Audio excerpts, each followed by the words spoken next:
technical issue as usual. So we've got about 5 minutes delay, but it's not a big deal. We have great lineup of introductions from SDF this today. So for people who don't really know me, I'm Hong Han Wu. I'm one of the co-directors of Health Data Research UK Scotland site. I'm currently based in University of Glasgow. Today, it's my pleasure to introduce Smart Data Foundry, which will learn how what this is about and how this is relevant to all of us, especially for people not usually familiar with this kind of financial data. The first session will be Magdalena, who is head of research growth of SDF. She's going to give us an overview of SDF. Magdalena, the floor is yours. Thank you so much. Hello, everyone. And yes, apologies for a small delay. So I'll give you an overview of Smart Data Foundry, and then I'll pass on to Ollie to show you examples of what we've been doing with the data. And then we also will finish with Stacey doing a demonstration of one of our data products. Okay, so Smart Data Foundry, if you haven't heard of us, so we are based at the University of Edinburgh, and more precisely Edinburgh Futures Institute. And essentially, we are fully owned by University of Edinburgh, we're a full subsidiary. And essentially what we do is we unlock the power of financial data for research and insights in the public interest. So in that way, we are, you can say, data custodians of de-identified private sector financial data for research and insights. And also we are a data innovation organization, so we also use this data to develop data products, and this is very much a part of our engagement with public sector and NGOs to really drive that evidence-based policy making. Next slide, Ollie.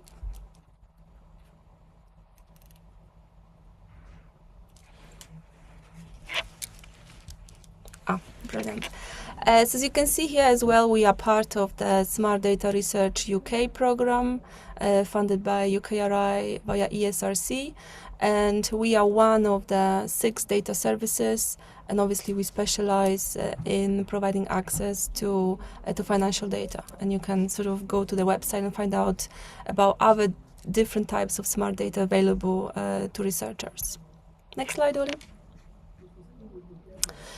Okay, so in terms of what we do, I would say we do 3 main things. So the first thing is it's a data partnerships, data acquisition. So we acquire, we curate, and we steward data that comes from financial institutions. So that can range from banks, but we also in conversations with cloud accounting companies or pension providers. So it's quite broad. And then in terms of the second sort of arm, what we do is research. This is where we provide access to this data in the trusted research environment. And the third thing I already mentioned is the insights work. This is where the data is aggregated into the intermediate data zone, and we are working with the public sector and NGOs. We provide insights based on that data. In terms of our data, so you can see also logos of some of our data partners. Our flagship data set comes from NatWest, so it's one of the 5 major banks in the UK. So it includes over 5 million de-identified customers' current account data, so that represents roughly 10% of UK population. The data is near real time, is updated weekly, is de-identified, and it also contains persistent ID. So you can essentially track the same customers over the 5-year data period. So that's a kind of nutshell what we do. Ollie, the next slide, please. Okay, so I've got 2 slides sort of giving you a little bit of overview of the actual data from NatWest, which is our, as I said, kind of flagship data set. But obviously we can share the slides afterwards because I don't want anyone to be sort of just a quick overview. But essentially, we started about 2 years ago during a couple years, more than 2 years ago, during COVID. So we have a COVID data set. This is around 23 categories that we're receiving. So the data is categorized, and this is based on 1.2 million current account records.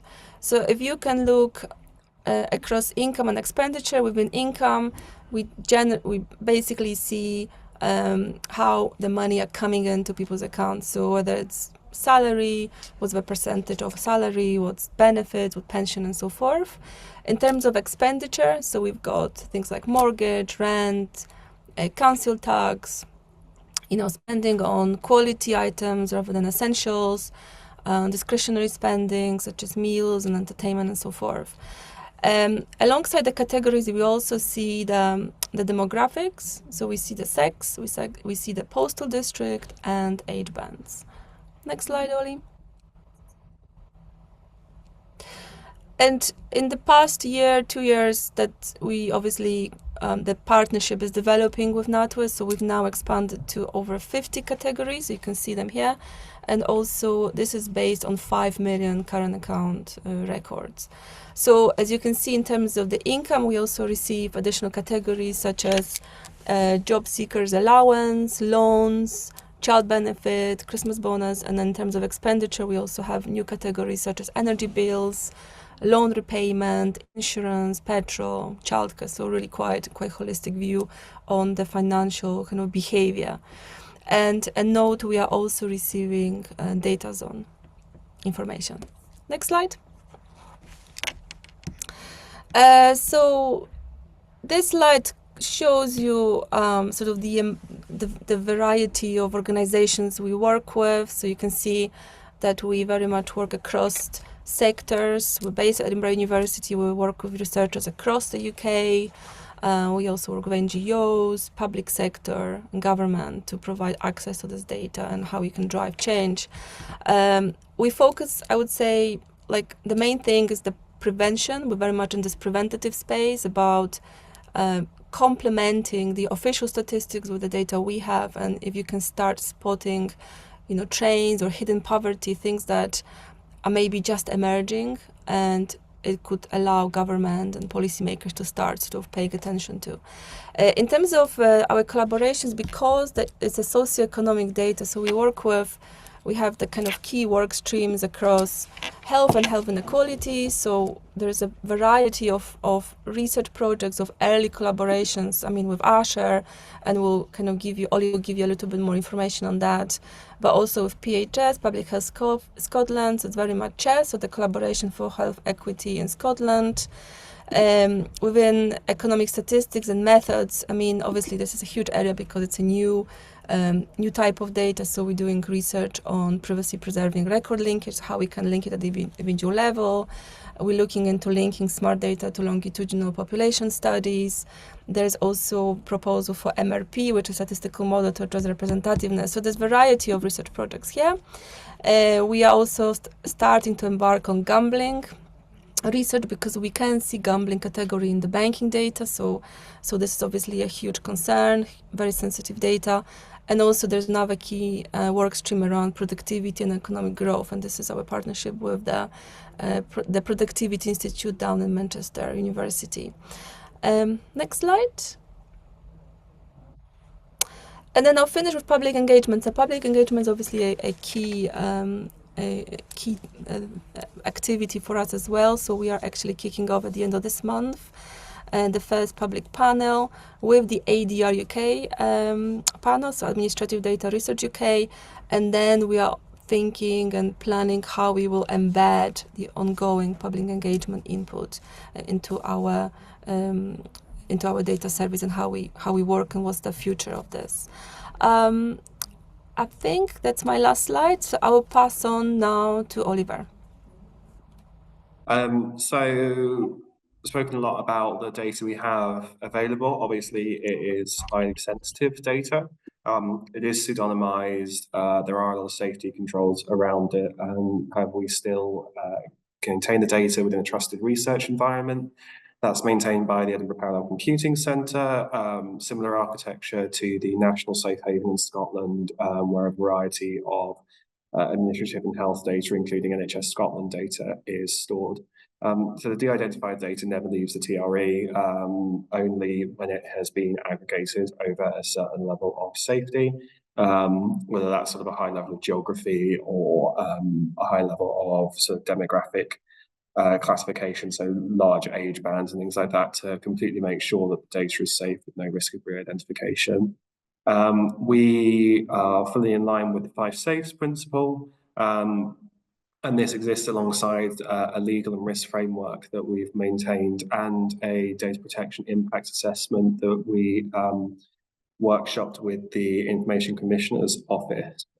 So that details things like how we get the data in under legitimate interest, and further to these understandings of GDPR, now UK GDPR, how we're able to sort of indefinitely retain that data in order to make it continuously available to researchers, whereas previously interpretations of the regulations would mean that that's not something you're really supposed to be doing.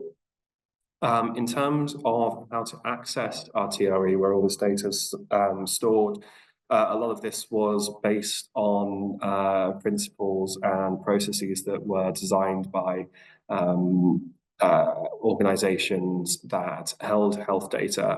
So we actually owe quite a lot to that sort of sector. But obviously, we don't go into quite as much detail in terms of public benefit, privacy panels, and those sorts of things, because the data is not less sensitive, but it is less sensitive in a way. The way we process this is through submitting an application. Typically, myself or one of my colleagues will work with a researcher up to this point to ensure that the application is both suitable for our data and to really drill home some points that are really important to us, like data minimization, ensuring that you're not asking for too much of the data fields, and that every data field you get is very much justified within the remit of your research questions and that you genuinely need it. We then assess it through our data access committee. That involves the data scientists we have at SDF, checking for the feasibility of the project. They're closer to the data than anyone is because they work with it every day. So they're pretty good at being able to figure out whether something will be possible within the data or not. We then undergo an ethics check.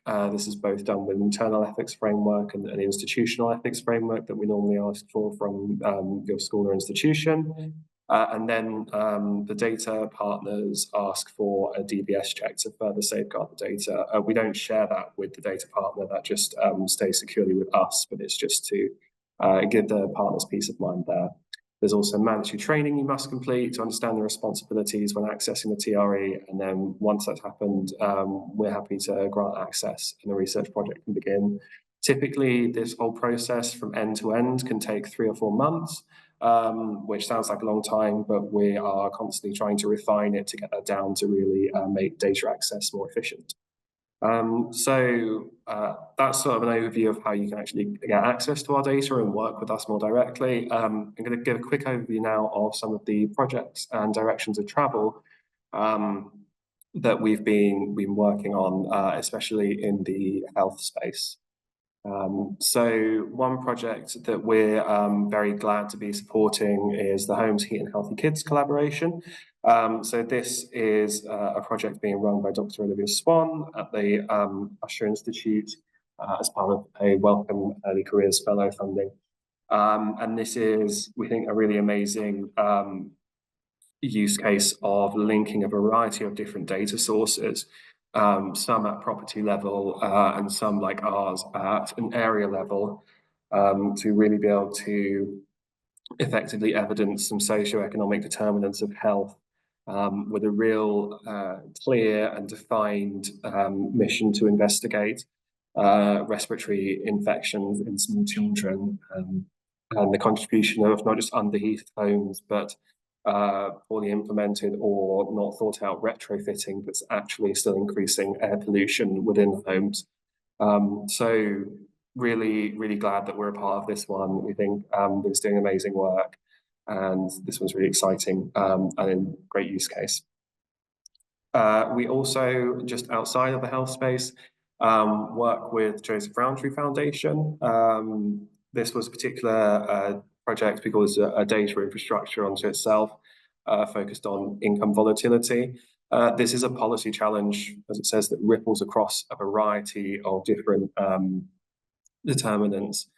And this infrastructure is comprised of both a dashboard, which has aggregated data powering it, which means anyone can come in and sort of play about with statistical analysis, and some of that microdata sitting in the TRE that's specifically curated to focus on volatility within income and furthermore economic insecurity that goes off the back of that. Something that we've been talking about a lot more recently, both with health-related partners and with others, is creating joint data assets over geographic area.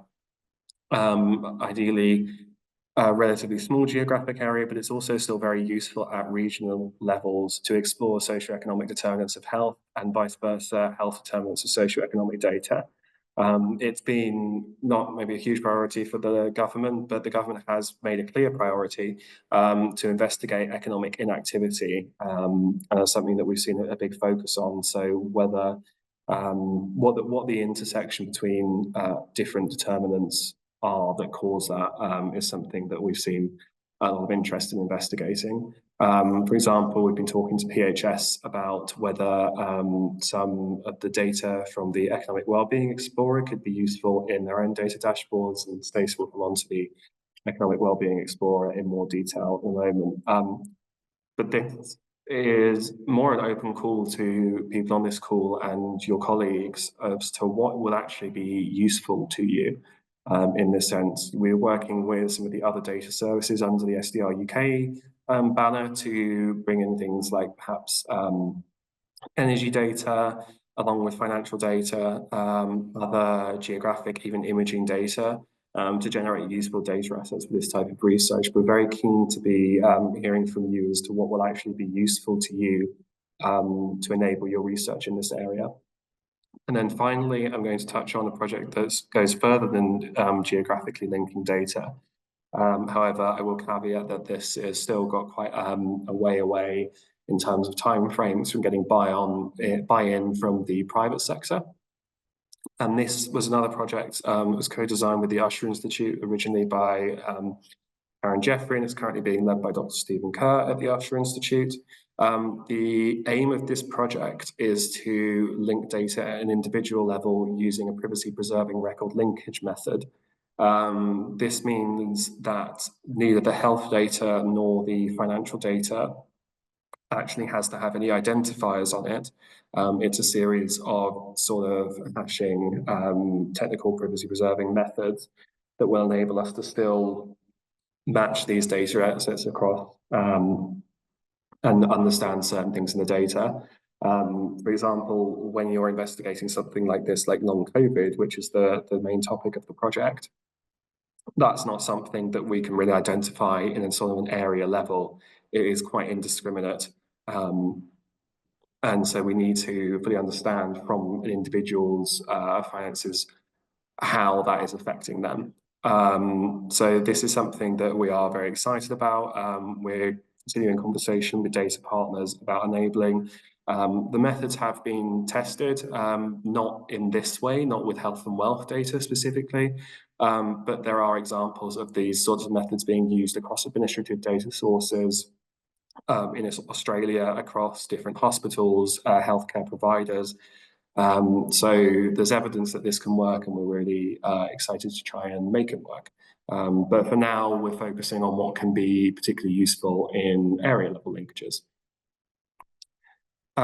There's also, sorry, one more final thing, insights into behaviors around gambling. So from financial data, we can pull out gambling spend to use that for certain projects. And we're very keen to understand the links between these and other behavioral habits, and also overcome limitations of studies that currently look into gambling, such as longitudinal population studies, where we feel there may be underreporting in the data, and see how this looks across different regions, so we can more effectively target responsive support to people struggling with gambling. Now I'm going to pass on to Stacey. I'm going to move. Ollie has mentioned that this is one of our data products, which we will allow users the ability to kind of look at data at a slightly higher level of aggregation against other data sets to determine whether there's any indicators there of people that might be struggling within areas that additional support or services could be offered to. What I'm going to do first is I'm just going to zoom out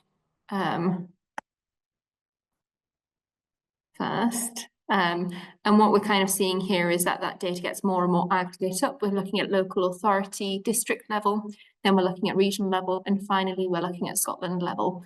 Apologies, I do think there's a little bit of a lag with the screen share as well. There was a question I noticed in the chat just on representation at Scotland level. What we can see from here is that we have roughly 565,000 accounts in Scotland that we're looking at to produce this dashboard, which shows a slight overrepresentation in Scotland in out of the 5 billion records that we receive, or accounts that we receive, largely due to, I suppose, the branding of our main data partner for this. The tool itself, what we are looking at is 2 indicators against each other. So we're looking at a financial indicator against a contextual indicator. Financial indicator we've created based on the categories that Magdalena showed up on screen earlier. And the 3 indicators that we've currently made available, albeit there is a roadmap to be developing and adding more to the tool, is people with overdrawn accounts, people that are living beyond their means, and people that have low emergency resilience.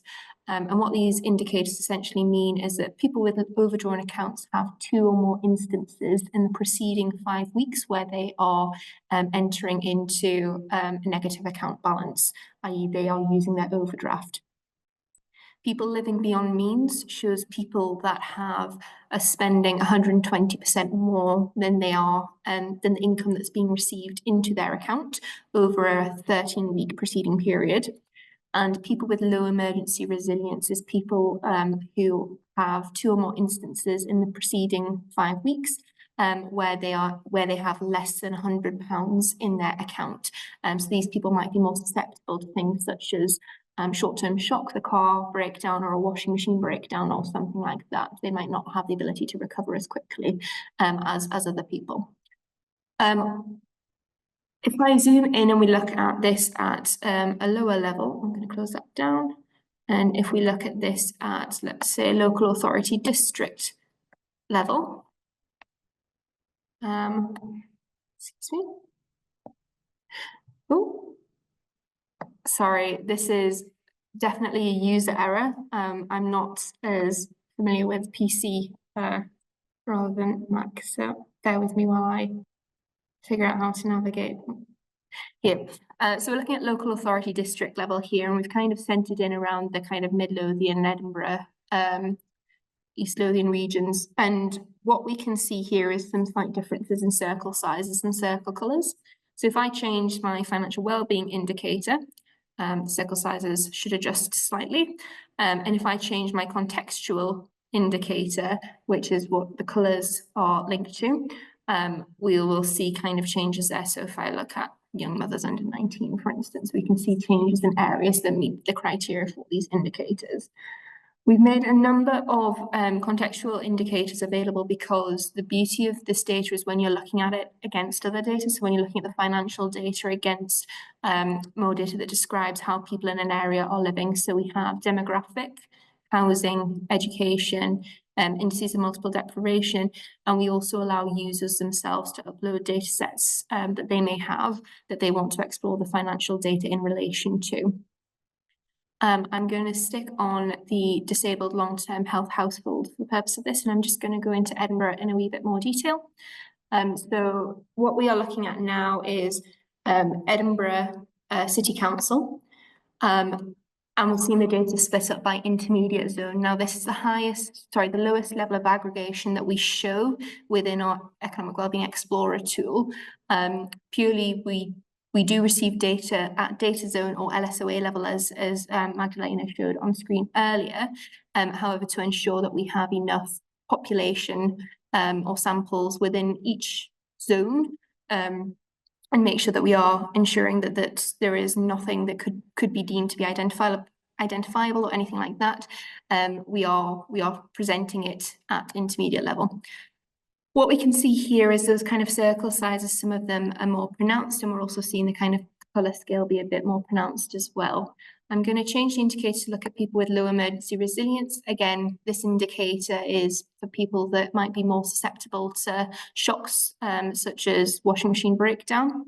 And what we can see is certain areas in Edinburgh have a much higher proportion of people that meet the criteria to be deemed as having low emergency resilience than other areas in Edinburgh.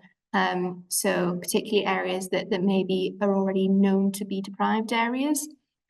If we look at the people living beyond means indicator, however, what we see is that kind of almost swaps. And there's some areas which are typically more affluent areas of the city, where people seem to be kind of living beyond their means, i.e. spending more than the income that's being received into their accounts, which could be an indicator of hidden poverty in these areas, or the squeezed middle in some instances as well. We can further filter this data down from a financial perspective, looking at different age bands or different income bands that we're making available as well, to see kind of how that changes. So this is within the 40 to 69 age range. We see some slight changes there. Or if we're just looking at people that, you know, earn between 25 and 40,000 pounds into their account. What we do start to see when we are looking at this level is instances where there is insufficient data for it to show on the map, or we call it missing data, where we just don't have enough of a sample to display that without it, for it to be meaningful. You can click on all of these and understand how many customers are within the sample, as well as kind of each indicator, the percentages for each of them. We update this data monthly, so it's pretty real time, and what that means is that users can use it for kind of more service provision type activities. If they identify areas that might need additional support and they want to target action within that area, they're able to then go and see whether or not that action is actually having an impact over time, as the data in the dashboard is refreshed monthly. And we also allow users to explore the data over a time series as well. So if I select a couple of areas, so I want to look at Scotland as a whole, I want to look at Edinburgh Council, I want to look at a known area of affluence,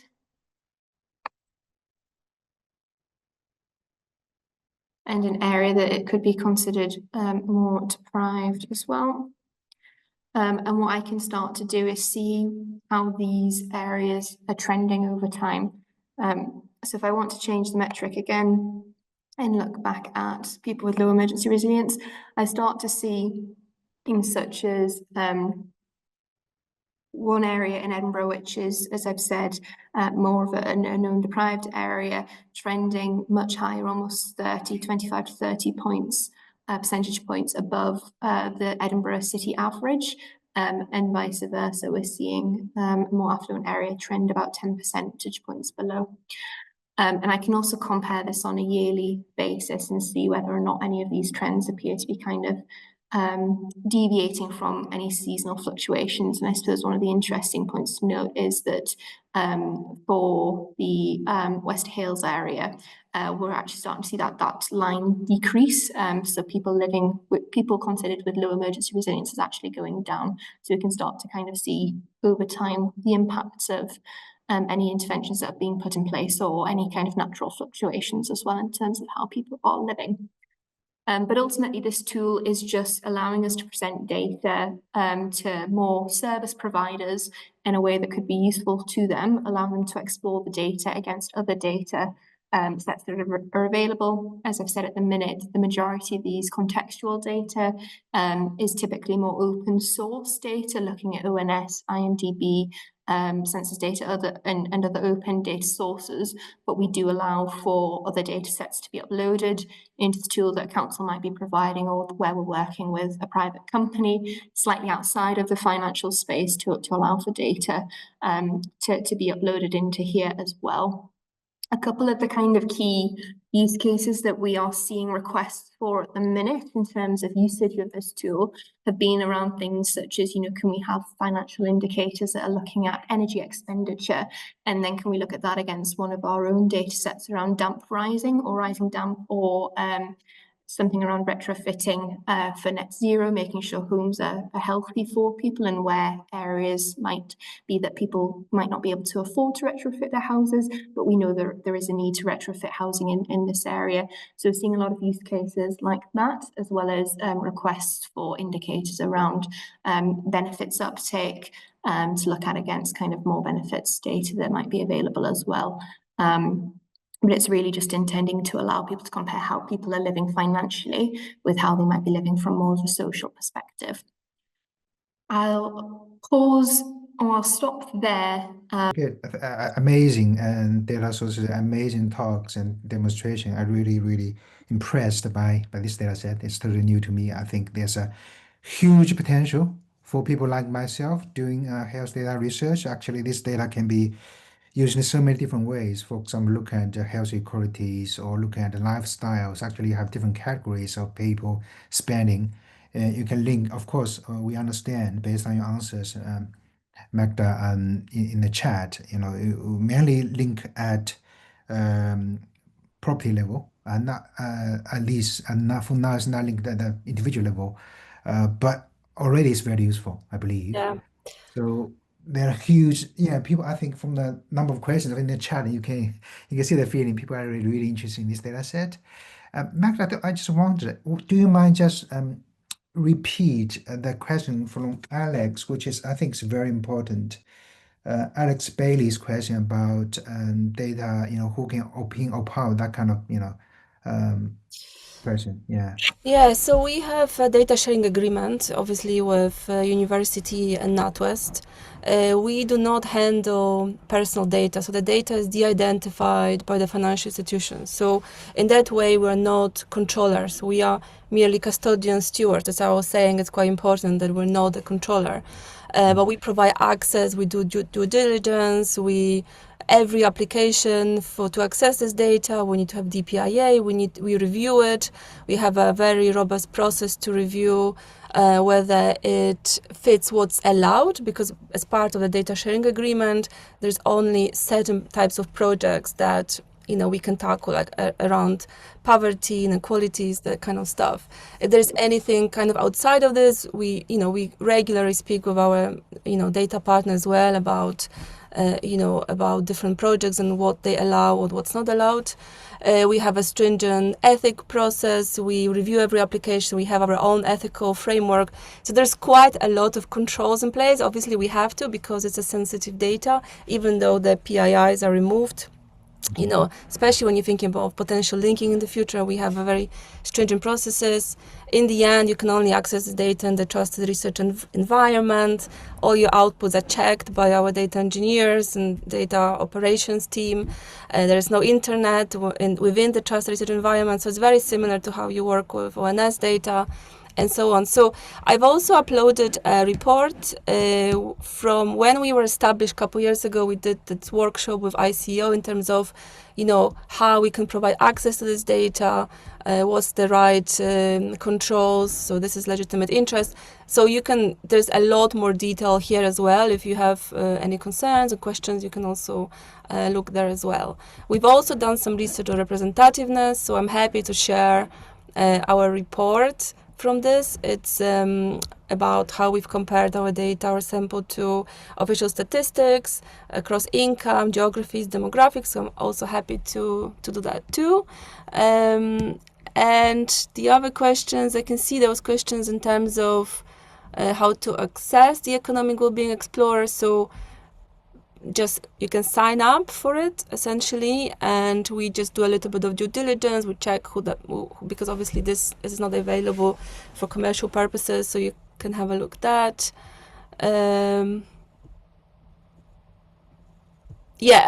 I'm just kind of looking for questions now. So I don't know if Ollie wanted to add, or Stacy, and I'll try to look at the other questions and answer them as well.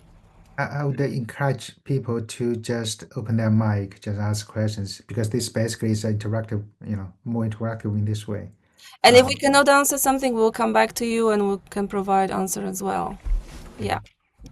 I can just jump in. I can see a question from Penny. A data custodian, yes, we are effectively a data processor. We have a data sharing agreement with data owners and work under a DPIA in terms of controlling what we can and can't do with that data. I think we use terms like custodian and data intermediaries as sort of an emerging term that came out of the discussions around the data use and access bill that is probably more appropriate to what we do in terms of making this available to external people as an intermediary. Apologies, the question in the chat there just around the extent of given the extent of the shadow economy, how truly indicative is this data, and do you have any ways to identify where the shadow economy is more active? It's a great question. The data that we receive, as we've kind of said, is roughly equivalent to about 10% of the GB population. So it will not provide kind of full coverage of how everybody in Great Britain is using their banking, and we all know that everybody in this room is likely to use their bank accounts in very different ways. So it would not necessarily give an overview of people that slip out of the banking environments that are maybe more operating within the shadow economy. We're really just looking at people that do have accounts and what we can discern from that. We are constantly, as I think Magdalena had mentioned, working with our existing data partners on extending the data that we have from them, but also identifying new data partners with the intent to paint a more fuller picture of individuals' financial lives that cover more than just their current accounts as well. However, we would only be able to see what's being provided. So if there's any operation that's happening outside of financial services, it would be harder to identify. In terms of where we might be able to identify where the economy is more active, from our current data, I don't think we would be able to do this for the reasons that I've mentioned. Yeah. It's a really a question I want to ask, Stacy. For your demo, as kind of very, very good demo, you can tell so much from that, that kind of data already, even at different region level. But people might have different accounts. For example, people might have multiple accounts. Some of the accounts you got the salary from, some account maybe saving. How do you, is there any way you can tell from your data, you say, actually, it's the main account people are using because so much activity over there?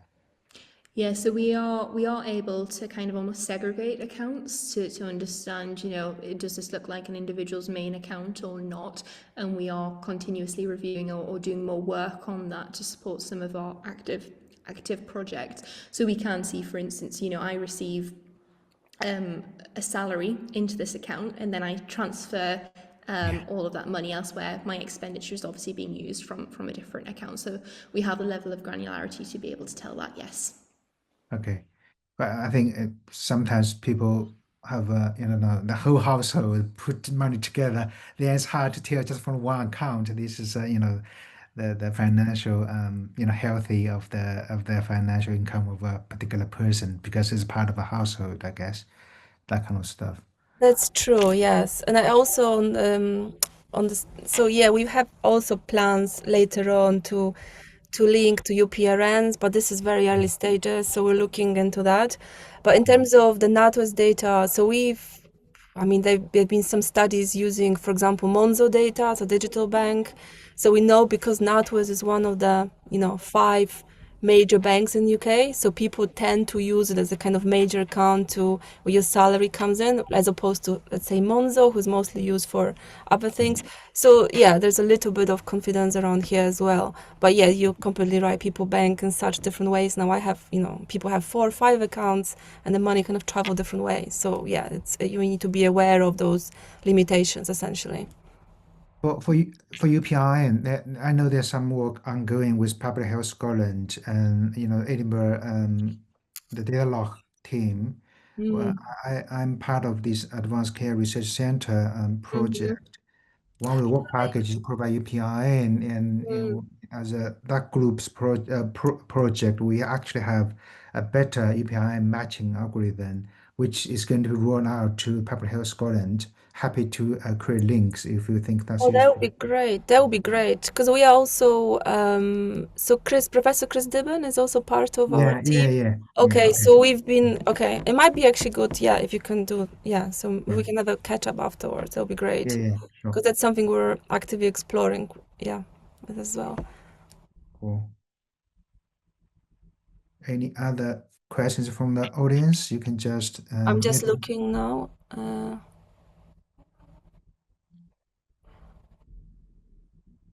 Do we know how much time would take to get a new project approved to use this data source and data set?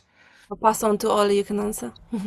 Yes, so I think so. The process at the moment is about 3 to 4 months on Okay, average.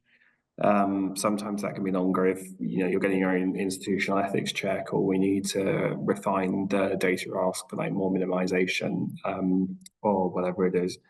But yeah, typically that's what we've been aiming for, and that's what we've been hitting. is there any cost associated with the data access in terms of using the data?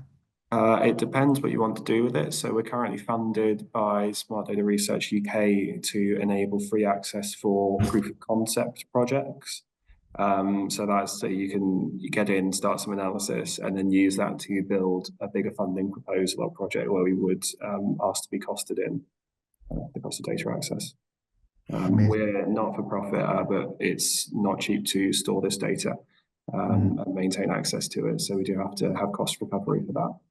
Yeah, I guess it depends on the project, right? Yes. Because from your description, you're using EPCC as the infrastructure to host the data. If people say, I'm going to use GPUs, I need 8 GPUs, blah, blah, blah, I think that would take a lot of money from that kind of project. Yeah, Yeah. exactly. But also, so this is so 10 to 12 weeks is all you're saying to access individual level data. However, if you are, for example, looking at aggregate data, then it's obviously you can go to our data catalog, which I'm going to actually post a link to it, and you can Okay. have a look and essentially download data. So I'll post this in the chat as well for anyone who is interested, and then please get in touch, and we are always very happy to speak to new researchers, new research ideas, advice, see what's possible, any future new use cases, because as Ollie was saying, we're looking into a lot of kind of matching combined data sets. So there's one we'll be doing with another data service on energy, so looking at the kind of energy vulnerability. So there's a lot of kind of new ideas that we could be doing. So just be in touch, let us know. Oh, I've sent it to Alex Bailey on. Sorry, apologies, everyone. There you go. So this is the link to the portal. Sorry, data. Yeah, data catalog, not the portal. Data catalog. So people need to sign up, then got access. Yes. So sign up.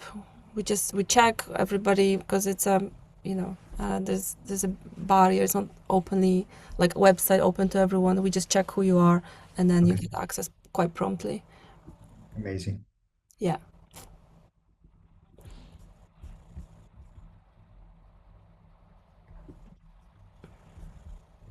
Any other questions from people? Should we put our names and then people can also message us directly, or you can email also research? Yes, please. I think this recording will be shared, Perfect. um, and I might get in touch later for my own research interest, as well as I might, if you have time, maybe give a talk to another Glasgow University because I'm part of this data science AI theme of there. I'm sure people will be super interested in this Okay, content. brilliant. Yes, do reach out. Yes, do reach out, and I'm definitely excited to be working closer with you all.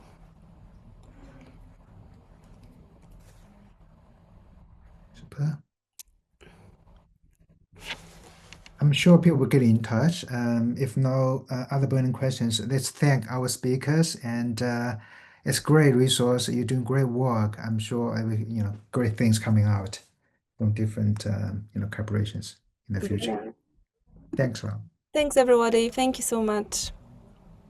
Thank you. Thank you. Bye See you bye. next. Bye. Cheers. Take care. Thank Bye you. bye. Bye.